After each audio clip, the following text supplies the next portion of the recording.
Je vous propose maintenant, si vous le voulez bien, un texte classique, je vais dire, Matthieu, au chapitre 16, Matthieu 16, et nous lirons à partir du verset 13. Matthieu 16, 13, c'est un moment important dans le ministère du Christ, parce qu'il va proclamer cette parole célèbre, « Je bâtirai mon Église ».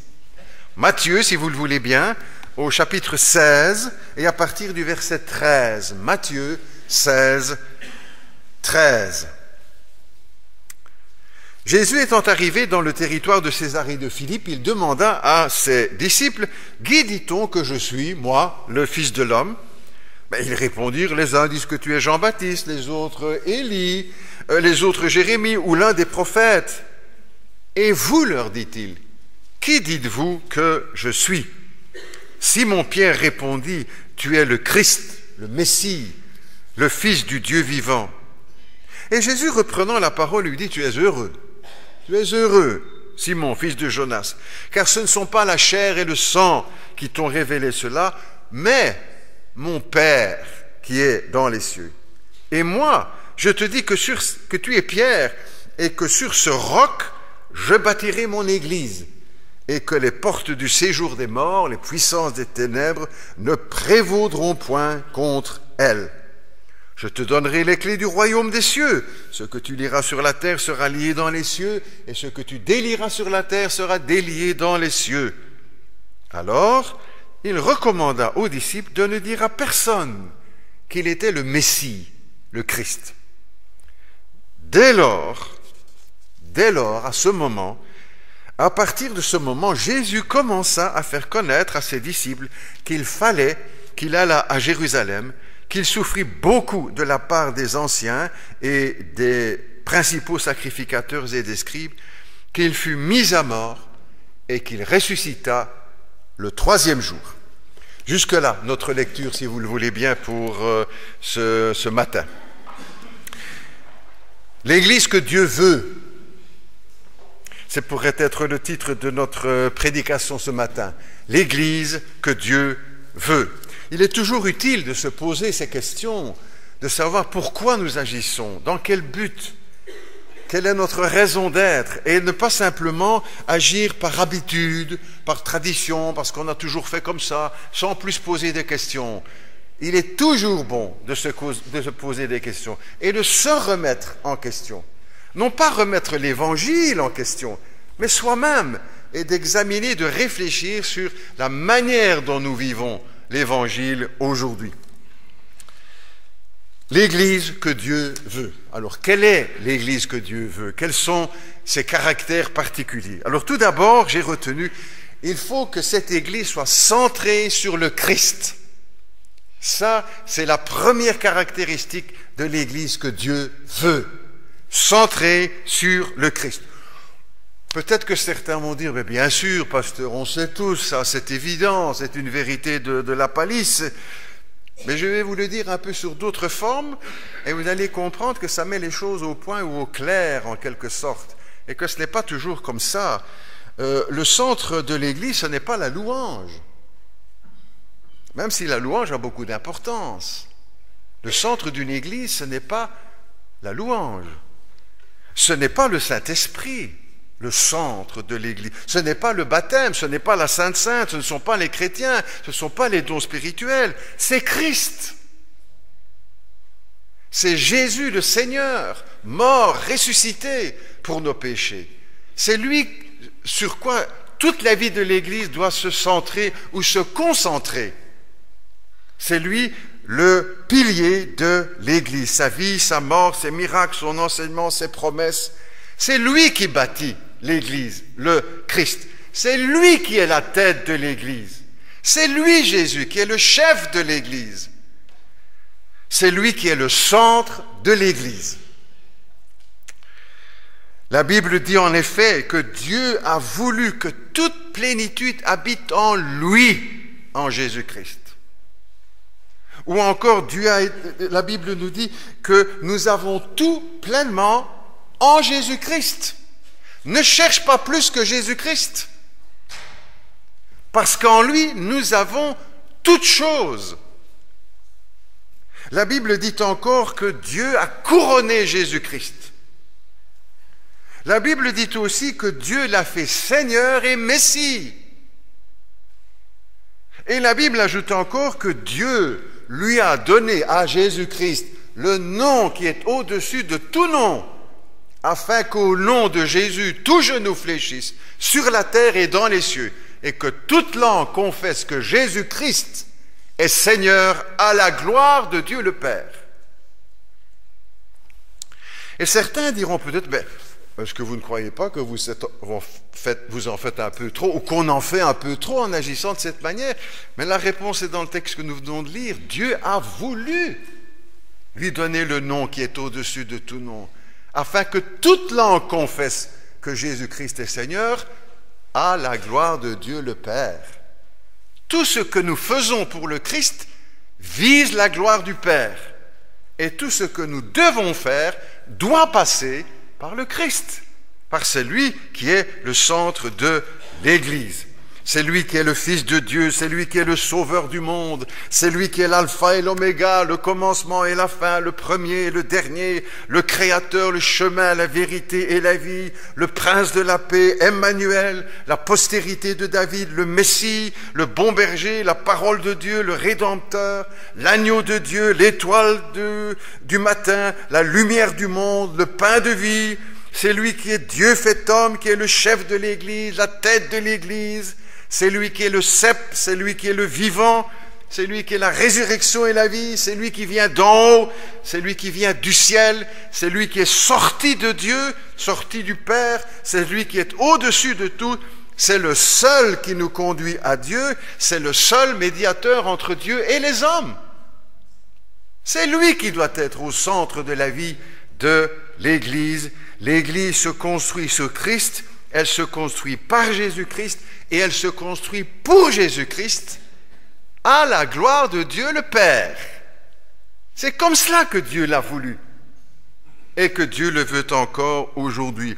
L'apôtre Paul disait, je ne veux savoir parmi vous autre chose que Jésus-Christ et Jésus-Christ crucifié. Pourtant, Paul était un grand théologien, il aurait pu développer tant de théologie et dire, voilà, ça c'est le premier. Je n'ai voulu savoir parmi vous autre chose que Jésus-Christ et Jésus-Christ crucifié. Ou encore, quand il écrit aux églises, il annonce, je vous annonce l'évangile que je vous ai annoncé, que Jésus-Christ est mort pour nos péchés. Je vous ai enseigné avant tout, dit-il. Premièrement, quoi? Que Christ est mort pour nos péchés. Centré sur Christ. Ou encore quand il écrit aux chrétiens de l'église de Corinthe, personne ne peut poser un autre fondement que celui qui a été posé, savoir Jésus-Christ. L'église que Dieu veut est centrée sur Jésus-Christ. Ensuite, deuxièmement, l'église que Dieu veut est construite sur la parole de Dieu, sur la Bible seule. Jésus a dit, ta parole est la vérité. L'apôtre Paul aussi écrivait à son jeune collègue Timothée, je t'en conjure, au nom de Jésus-Christ, au nom de son apparition, prêche la parole. Prêche la parole, pas n'importe quoi. La parole, parce que l'Église est fondée et construite sur la parole de Dieu. Les évangiles nous rapportent à certains moments que le Seigneur s'est fâché, à plusieurs reprises d'ailleurs, sur les pharisiens. Pourquoi, entre autres? Parce qu'ils annulaient la parole de Dieu, tu peux lire dans Marc au chapitre 7, ils annulaient la parole de Dieu et la remplaçaient par une parole d'homme.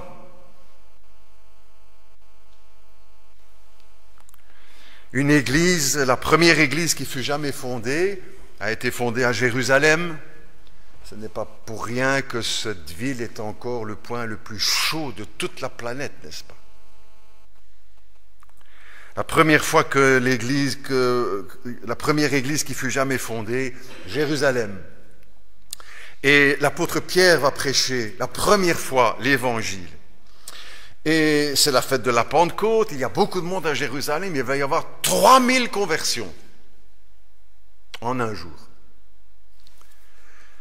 Et nous lisons dans le texte, mais qu'est-ce qu'il a prêché le jour de la Pentecôte? L'apôtre Pierre. Qu'est-ce qu'il a prêché?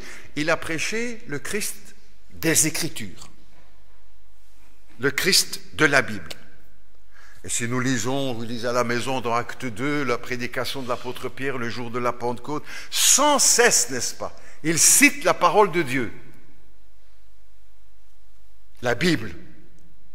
Parce que l'Église de Jérusalem et toutes celles qui vont suivre sont fondées sur la parole de Dieu et le Christ des Écritures. Il va citer le prophète Joël, il va expliquer la prophétie de Joël, il va citer le psaume de David, il va citer le psaume 110, il construit sa prédication et l'Église qui va naître de cela sur la parole de Dieu. Toute sa prédication repose sur le message de la Bible, de l'Ancien Testament à l'époque. Je suis en train de lire ou de terminer de lire un numéro spécial de la revue Le Vif l'Express, qui n'est pas une revue chrétienne. Et la revue, toutefois, a été consacrée à Jésus. Première page, peut-être que vous avez vu ça dans les librairies, première page, Jésus, avec en sous-titre « 50 clichés crucifiés par les historiens ». Les mots sont choisis, bien sûr. 50 clichés sur le Christ, bien sûr. 50 clichés crucifiés par les historiens.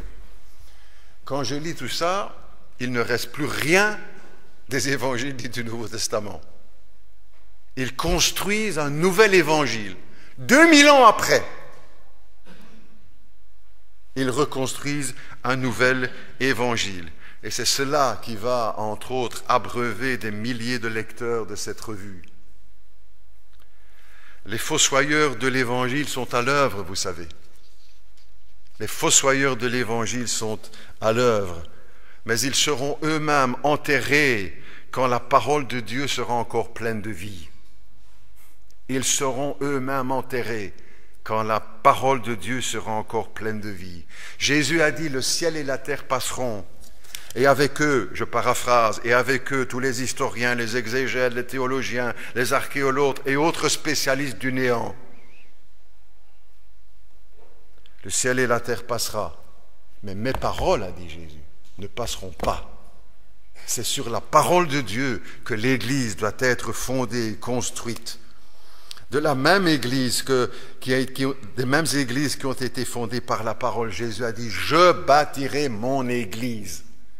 Et les puissances des ténèbres ne pourront pas l'arrêter. Les portes du séjour de mort ne prévaudront point contre elle, contre l'Église. Ça veut dire que l'Église a encore de l'avenir. Et qu'il y a encore de l'avenir pour les Églises. Troisièmement, quelle Église? L'Église que Dieu veut, une Église sanctifiée. Christ au centre, fondée sur la parole, et une Église sanctifiée. Dans la grande prière de Jean 17, la prière que le Seigneur adresse au Seigneur, il prie pour les disciples, les apôtres, et puis aussi pour tous ceux qui viendront après et qui, à la suite d'avoir entendu l'Évangile, se convertiront et feront partie des disciples. Il prie pour nous aussi dans cette prière, Jean 17. Je ne te prie pas pour eux seulement, dit-il, ceux qui sont autour dessus, mais tous ceux qui, comme eux, voilà. Pour nous aussi. Et qu'est-ce qu'il demande dans cette prière? À son Père, pour l'Église, pour les disciples tout au long de l'histoire de l'Église. Qu'est-ce qu'il demande? Sanctifie-les par ta parole est la vérité. Sanctifie-les. C'est cela, l'Église que Dieu veut. Une Église sanctifiée. Aux chrétiens de l'église de Thessalonique, l'apôtre Paul disait « Dieu nous a appelés à la sanctification ». Encore l'apôtre Pierre dira « Soyez saints dans toute votre conduite ». en s'adressant aux chrétiens. Dans l'Apocalypse, dernier livre de la Bible, dernier chapitre, les derniers versets. Apocalypse 22, verset 11, Jésus dit que celui qui se sanctifie encore. Jusqu'au bout. C'est cela l'Église que Dieu veut. Une Église qui se sanctifie. L'auteur de l'Épître aux Hébreux dira « recherchons la sanctification ». Qu'est-ce qu'on peut donner comme parallèle ou comme explication à ce texte de sanctification? On pourrait le traduire comme ceci, c'est se tenir propre pour Dieu. Une vie propre. Une vie intérieure propre. C'est vivre comme Dieu veut, c'est faire ce que Dieu veut, c'est se mettre à part pour Dieu, c'est renoncer au mal et choisir le bien. C'est cela la sanctification. Mener une vie propre dans un monde sale. C'est ça l'Église que Dieu veut. Aujourd'hui encore, pour nous, parce que l'Église, c'est des gens, c'est pas les murs. L'Église, c'est nous. Et c'est cela que Dieu veut pour nous, l'Église que Dieu veut. Je crois que tous nous aimons d'être propres. Rares les personnes qui aiment bien d'être sales. Parfois ça existe, mais enfin. En général, nous aimons d'être propres, d'avoir les mains bien lavées, les cheveux propres qui sentent bon, etc., les pieds, les vêtements, etc. Nous aimons d'être propres à l'extérieur. La sanctification, c'est aussi être propre à l'intérieur. Une vie propre à l'intérieur. Dieu aime que nous sentions le propre. Vous rentrez parfois à la maison, tout a été nettoyé, vous rentrez, oh, qui fait bon, qui sent bon. Ça sent le propre, même si ce n'est pas les produits de Monsieur Propre qui ont été employés. On aime bien, ça sent la bonne odeur de notre maison. Et Dieu aime aussi que nous sentions bon de l'intérieur. Le parfum de bonne odeur, c'est le parfum de la sanctification. Et nous savons qu'il y a tant de joie à pouvoir se tenir propre, n'est-ce pas? D'être assis à quelqu'un qui sent bon, vrai, qui est parfumé. Aujourd'hui, tout ce monde de la parfumerie prend beaucoup de place dans notre société, n'est-ce pas? Il faut sentir bon, il faut se parfumer. Et aujourd'hui, ce n'est pas seulement les dames qui se parfument, mais les hommes aussi. Et pas mal, j'en connais quelques-uns qui sentent très très bon. Tant mieux. Tant mieux. Je vais vous proposer quelques parfums pour nous chrétiens, que vous ne trouverez pas à la parfumerie de Paris XL ou toute maison spécialisée, là. Le parfum de la vérité. Que c'est beau un chrétien qui sent bon la vérité. Le parfum de l'humilité. Le parfum de la douceur. Le parfum du courage. Le parfum de la patience. Le parfum de l'honnêteté. Que ça sent bon de vivre avec quelqu'un qui est honnête. Le bon parfum. À côté de cela, nous savons les uns et les autres, dans une ville polluée. La région de Charleroi n'y échappe pas. J'ai lu il y a quelque temps que la région de Marchienne est la ville la plus polluée de Belgique. C'est les mauvaises odeurs des usines, etc. Mais il y a aussi d'autres mauvaises odeurs. L'orgueil, le mensonge, la fraude, l'adultère, la pornographie, la violence, la jalousie. Quelle infection! La bonne odeur de Jésus-Christ. Quelle église Dieu veut-il? Une église parfumée, qui sent bon. Vous avez l'expression dans la Bible, la bonne odeur de Jésus-Christ. Et vous savez, les chrétiens pourraient être appelés aussi les parfumés. Vous savez pourquoi? Dans l'Ancien Testament, les rois, les prophètes et les prêtres recevaient l'onction. C'est-à-dire qu'on versait sur eux, sur leur tête, de l'huile. Pas de l'huile d'olive, de l'huile parfumée. Celui qui était oint, c'est celui qui était parfumé. Et le Christ est le modèle par excellence de celui qui est oint, qui est parfumé. Et les chrétiens, qui sont les chrétiens, les croyants en Jésus-Christ, sont aussi, si l'on voulait les qualifier d'une façon poétique, nous pourrions dire les parfumés, ceux qui sentent bon. Alors bien sûr, soignons-nous à l'extérieur, évidemment, mais aussi à l'intérieur, pour que notre vie soit parfumée de la bonne odeur de Jésus-Christ. Une église sanctifiée, une église qui sent bon. Quatrièmement, Dieu veut une église aussi reconnaissante. Une église reconnaissante. Vous savez qu'on remarque ceci pas seulement dans les milieux chrétiens d'ailleurs, on remarque ceci qu'avec l'abondance, notre société a perdu la reconnaissance. Avec l'abondance, la reconnaissance a disparu. Je le dis souvent, ce n'est pas seulement nous, c'est statistiquement vrai, notre pays est l'un des plus riches au monde. Notre pays. Il y a beaucoup de choses qui ne vont pas, je vous l'accorde, mais on est quand même un des pays les plus riches au monde. Pour certains qui vivent en Afrique, en Australie, en Amérique du Sud ou d'autres régions du monde, nous sommes des millionnaires, tous.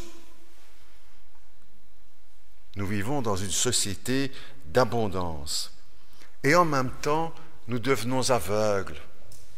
Nous ne savons plus être reconnaissants pour tout ce que nous avons. Nous ne savons plus être reconnaissants pour tout ce que nous avons, pour tout ce que Dieu nous donne. Notre société devient la société de l'ingratitude. Les enfants, les ados, les jeunes sont comblés.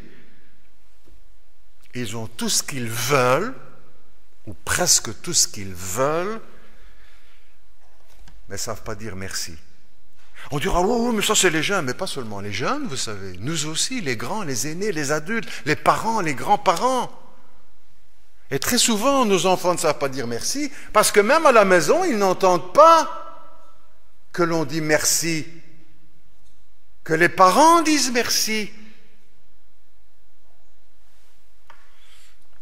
Nous vivons dans un esprit de grogne permanent, de rouspétance, plein de murmures, alors que nous avons tant de choses.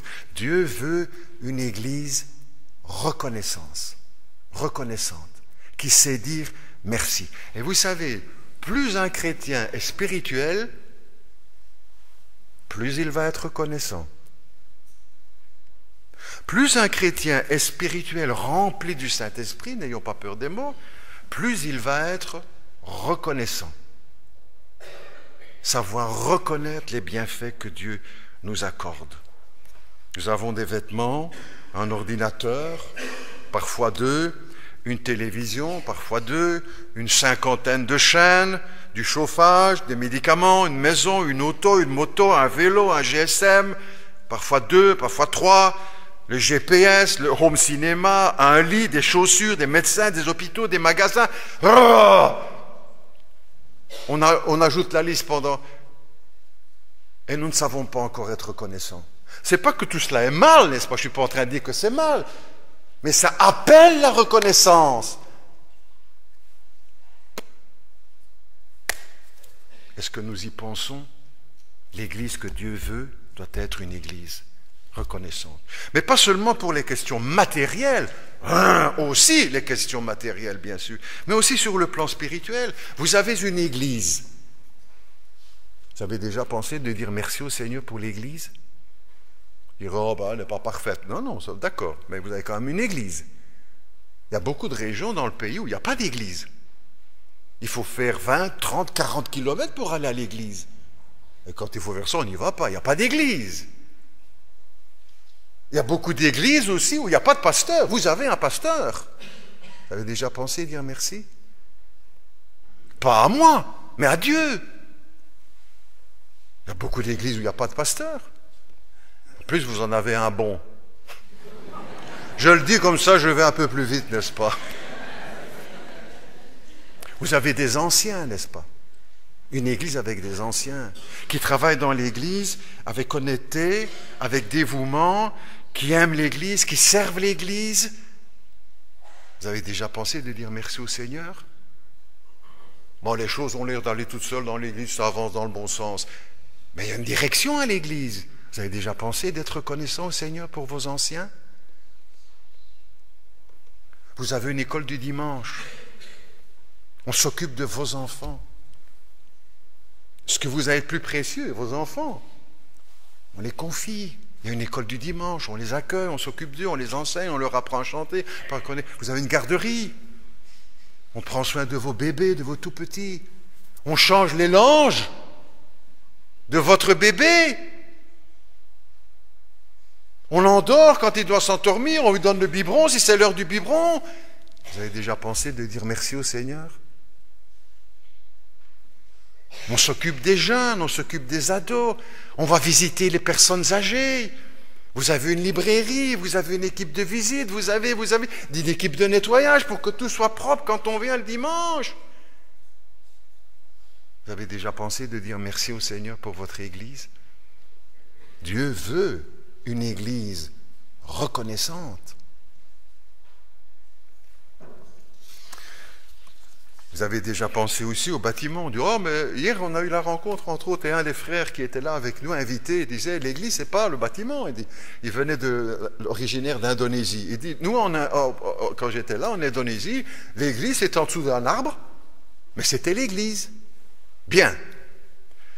Mais on ne peut pas vivre en dessous d'un arbre, nous, ici, et rassembler l'église en dessous d'un arbre. Merci, Seigneur, pour l'église, pour le bâtiment.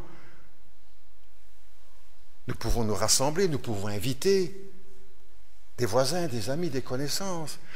Nos enfants sont au propre dans les sous-sols. Quand on retrace un petit peu l'histoire, je ne vais pas le faire, on va voir quelques images après-midi, on a rassemblé ça courtement, quelques images sur un petit peu l'histoire de notre Église. Mais c'est la reconnaissance au Seigneur de tout ce qu'il nous a accordé dans sa grâce, de tous ceux qui sont venus, qui ont travaillé, etc., qui ont prié, qui ont donné. Vous connaissez l'histoire, nous connaissons tous l'histoire des 10 lépreux, n'est-ce pas, dans les évangiles.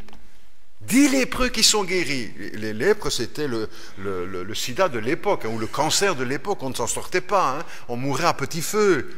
Maintenant, on soigne aussi cela, la lèpre et le cancer pour beaucoup. 10 qui sont guéris, qui sortent de l'enfer de cette maladie. Et il n'y en a qu'un qui revient sur ses pas pour dire merci. Est-ce qu'il n'y en a qu'un parmi nous qui va revenir auprès du Seigneur pour dire merci Seigneur pour l'Église, qui va être reconnaissant? J'espère que non, n'est-ce pas? Qu'il n'y en a pas qu'un, ni 10, ni 20, mais beaucoup plus. Dieu veut une Église reconnaissance. Vous avez déjà pensé de dire merci pour vos anciens, pour le moniteur d'école du dimanche, la garderie, l'équipe de cuisine, les musiciens, etc. Ça fait partie de notre vie, c'est ainsi que Dieu le veut. On pourrait ajouter d'autres caractéristiques de l'Église que Dieu veut. Une Église fidèle, qui tient ses promesses, qui tient ses engagements, qui ne lâche pas prise. Une Église où l'amour règne. Une Église où l'amour règne. Une Église généreuse qui permet la vie de l'Église. Une Église où le pardon est demandé et donné. Où le pardon réciproque peut être vécu. Pour ceux qui ont commis une erreur, qui s'est dit, c'est juste, je me suis trompé. Et pour celui à qui on demande le pardon, qui dit, ben oui, tu reconnais tes torts, pas de problème. On repart main dans la main. Une église où l'amour règne, le pardon, une église où l'évangile est annoncé. Plaise à Dieu que notre église, c'est peut-être aussi comme un projet qu'on peut mettre devant nos yeux pour cette année nouvelle et celles qui suivent, que vraiment notre église puisse être, et les autres, mais bon, on est ici, on parle d'ici, donc, mais que l'église soit comme Dieu veut, l'église que Dieu veut, une église où le Christ est au centre et pas autre chose. Oui, il y a d'autres choses importantes dans l'église, mais le centre, c'est le Christ. Et il ne faut pas déplacer le centre de gravité. Une église centrée sur le Christ, une église fondée sur la parole de Dieu, une église sanctifiée, une église reconnaissante, fidèle, remplie d'amour, généreuse, une église qui vit le pardon, une église où l'évangile est annoncé. Prions pour notre église, chers amis, les uns et les autres, pour qu'elle puisse être comme Dieu le veut. Nous prions ensemble. Notre Dieu, notre Père, nous voulons te remercier. Parce que si nous avons ces objectifs, c'est toi qui les mets dans notre cœur. Si certains de ces objectifs ont déjà été atteints, nous te remercions pour cela. Si d'autres sont encore devant nous, donne-nous la force de pouvoir les réaliser. Et qu'ensemble, nous puissions porter l'Église un peu plus loin, chaque jour, chaque semaine, chaque année, un peu plus loin, un peu plus haut, un peu plus près de Jésus-Christ, le chef de l'Église.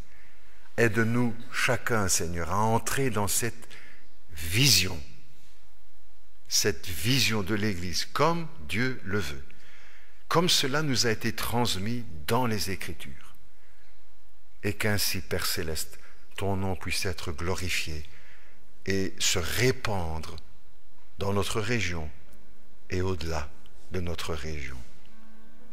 Père Céleste, motive-nous les uns et les autres ce matin encore, pour que nous puissions chacun, pour notre part, retenir cette vision de l'Église que Dieu veut. Nous te le demandons au nom de Jésus, le chef de l'Église. Amen.